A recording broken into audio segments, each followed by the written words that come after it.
नमस्कार दोस्तों, मेरा नाम है सूरज और मैं आज आपको बताने जा रहा हूँ 5 ऐसे कानूनों के बारे में जो भारत में मौजूद हैं, लेकिन आम नागरिक उनके बारे में जानते नहीं है।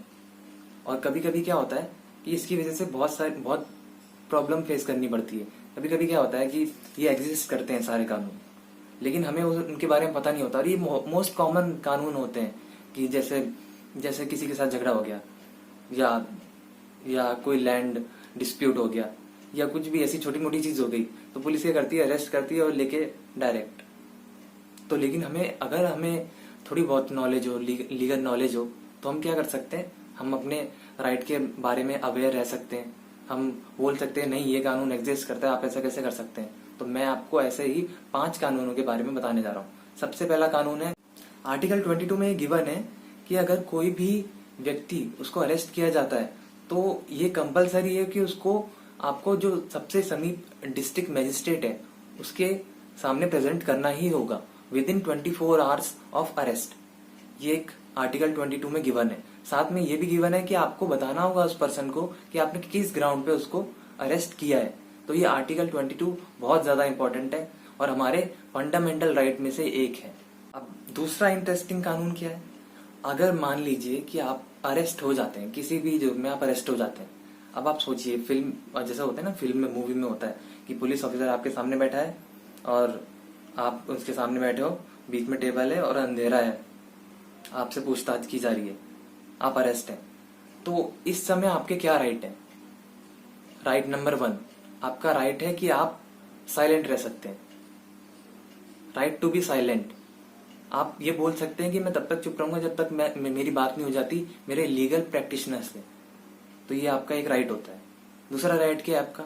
दूसरा राइट आपका ये है कि आप ये भी कह सकते हैं कि अगर आप अफोर्ड नहीं कर सकते हैं लीगल प्रैक्टिशनर, आपकी कंडीशन ऐसी नहीं है, तो आप ये बोल सकते हैं कि मुझे एक लीगल प्रैक्टिशनर चाहिए। ये भी आपका राइट है।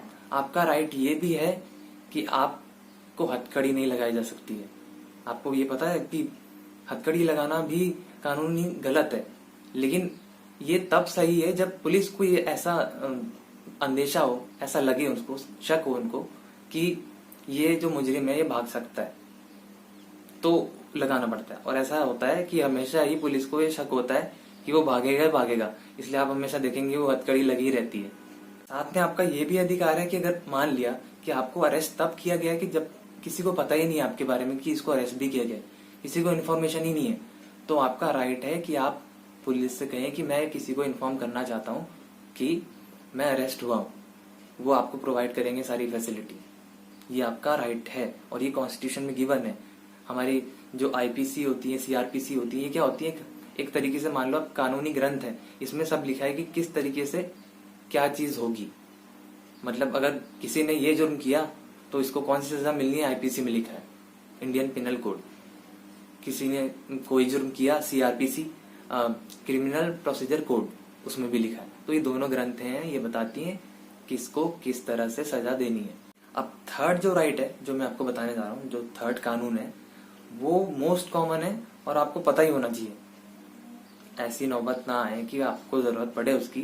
देखो क्या होता है, कभी कभी क्या होता है, पुलिस ना बिना वजह ही उठा के ले जाती है, अगर आप दोषी ना हो तो भी। ऐसा होता है, कभी कभी ऐसा होता है। तो ये कानून है रिट ऑफ हेबियस कॉर्पस। अब सबसे पहले मैं आपको रिट का मतलब बता देता हूँ। रिट क्या होता है? एक लीगल ऑर्डर होता है जो कोर्ट जारी करता है, ऐसा लीगल ऑर्डर होता है, उसे कहते हैं रिट। और habeas corpus, writ of habeas corpus, ये इसका नाम है इस लीगल ऑर्डर का। तो ये कौन सा कानून है ये बताता हूँ मैं आपको।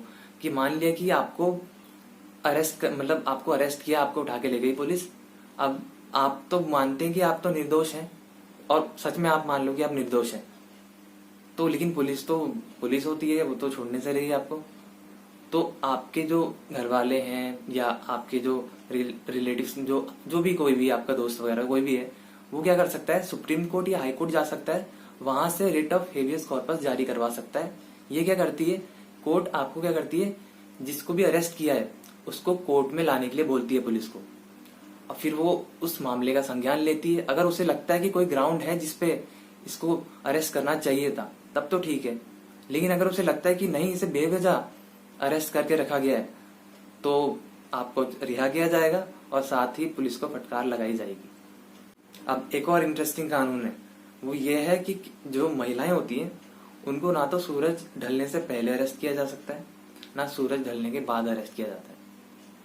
ये एक कानून है। अब खुश मत होइएगा आप, कई महिलाएं खुश हो गई और रिवॉल्वर ली और लेके चल दी, आज तो गेम बजाना है सबका। ऐसा भी नहीं, गलत काम नहीं करना चाहिए। खैर, जोक्स अपार्ट।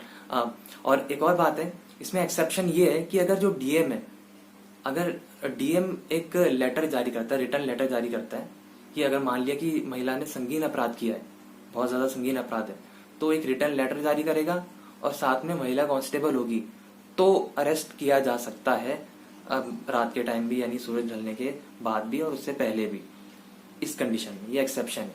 वरना अगर आपने इनकॉग्निजेबल ऑफेंस कमिट किया है तो फिर आपको ना तो सूरज ढलने से पहले ना सूरज ढलने के बाद आपको अरेस्ट नहीं कर सकते। इनकॉग्निजेबल ऑफेंस क्या होता है? वो जुर्म जो संगीन नहीं है। उनकी श्रेणी में क्या कौन कौन से आते हैं? डकैती और मारपीट करना मत, ठीक है। तो ये सब क्या होता है? इनकॉग्निजेबल ऑफेंस में आता है। और साथ ही साथ वो आपके खिलाफ एफआईआर भी रजिस्टर नहीं कर सकती है अगर आपने इनकॉग्निजेबल ऑफेंस कमिट किया है तो।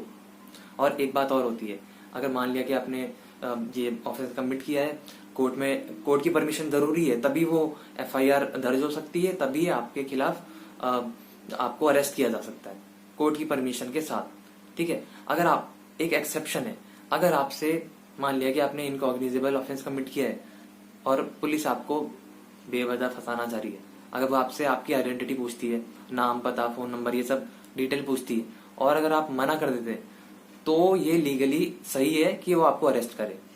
तो ऐसा मत करना, ठीक है। अब एक बात और है, लास्ट में एक बात और कहूंगा कि हमारी वीडियो को लाइक करें, शेयर करें और सब्सक्राइब करें।